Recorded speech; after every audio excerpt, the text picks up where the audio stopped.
থাকলো না। হ্যালো, আমাদের সব খাবার শেষ। আমাদের কাছে কতটা খাবার আছে জানো কি? আমাদের কাছে একটুও খাবার নেই, মনে হচ্ছে সারা রাতেই কাঠি চিবিয়ে থাকতে হবে। আমরা খাবারের খোঁজে বেরোচ্ছি। যেহেতু পার্টি মিক্স বড়জোর 45 মিনিট চলে, এটা কি? আমার কাছে সেটার জন্য একটা প্ল্যান ছিল। বিটরুট।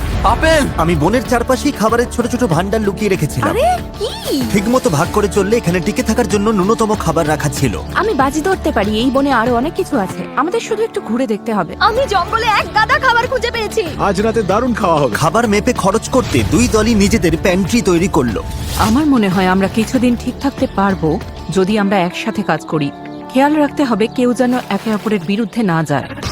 কিন্তু ব্লু টিমের জুলিয়ার মাথায় অন্য বুদ্ধি ঘুরছিল। এটা লুকিয়ে রাখতে হবে।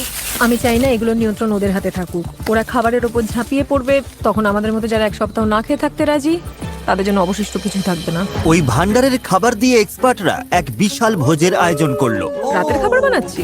হ্যাঁ সেটাই অবিশ্বাস্য। সেটাই। ঠিক তখনই উত্তেজনা চরমে পৌঁছালো। আমরা আমাদের সাধ্যমতো চেষ্টা করছি, সবাই হয়তো খুশি হবে না, কিন্তু তোমরা যদি আমাদের সাথে কথাই না বলো তাহলে খুশি করবো কি করে? আমি গেলাম, গুড নাইট। চেলসি, ওদের ছাউনিটা কোথায়? র্যান্ডির সন্দেহের ফলে এই চ্যালেঞ্জে এক নতুন বাধা সামনে এলো। অসম্ভব। সিরিয়াসলি? আলু?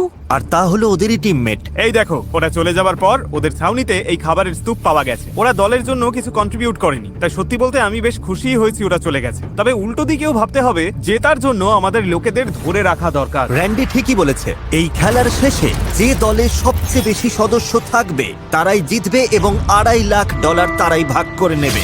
আমরা 5 জন লোক হারিয়েছি, তাই শোনো, আগামীকাল আমাদের কেউ যেন বাদ না পড়ে, ঠিক আছে? কিন্তু র্যান্ডির উৎসাহ